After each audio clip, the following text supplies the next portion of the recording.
having kind of worked at a higher level before and then not being at that level anymore can be quite frustrating. I'm sure for anybody who's been training a lot. I feel like you compare yourself to a lot of benchmarks that are really unrealistic unless you have the time to do that. So that kind of affects your confidence in a way.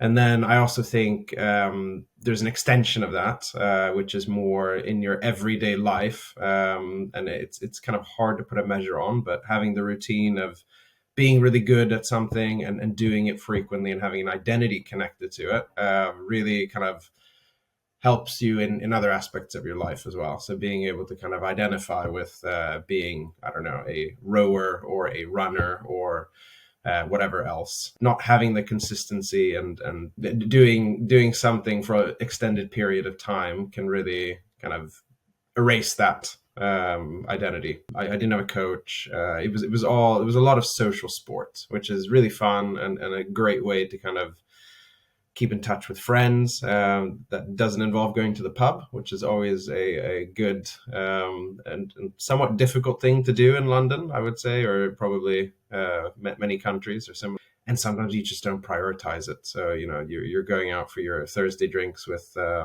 work, or there's a birthday, and that to me was I kind of missed the direction and support of a coach. So that was one thing.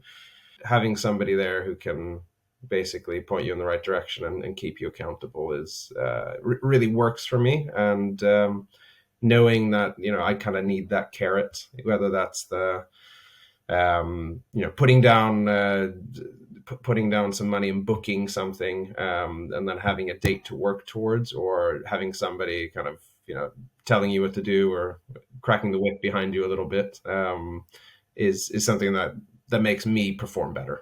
So I think the development from November to now, I feel like I just have more control over my body, which is, when you move and everything feels like it's moving with you and it's in place, it's a good feeling, versus, when it's creaky and you go for a walk in your knee. And I'm quite proud, for instance, for my running, which was one of our goals joining, that I was able to improve my capacity testing by almost 2 minutes. I think it was like a third quicker or something compared to the first one, which was unexpected, but really, really a good outcome, which, I didn't think I would see in that short period.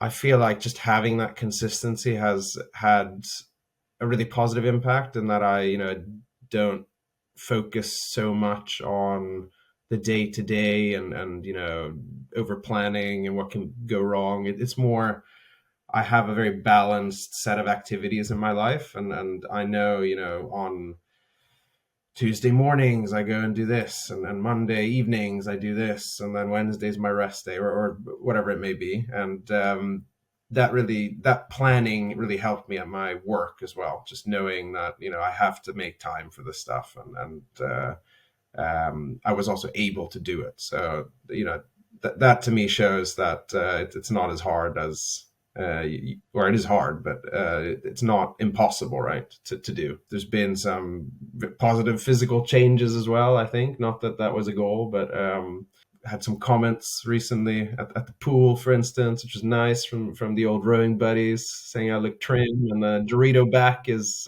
made a return. So yeah, that's also nice. The whole program in itself was, I expected a lot out of it, and I really got a lot out of it. So super appreciative for, the kind of tailored programs you put together, being available to answer a lot of, questions, small and big, being, supportive even to kind of my partner in the High Rocks, of, kind of helping us plan together and creating a winning strategy. So yeah, I really felt your commitment to my success, which motivated me even more. It's kind of, you want to kind of impress your coach and also reach your goals. So it worked really well for me, and just really, really thankful that we reached the goals we did, and I feel like I have a good platform now to continue onwards, and we'll see if the next high rocks I need another edge, and then I'll pick up the phone again and we can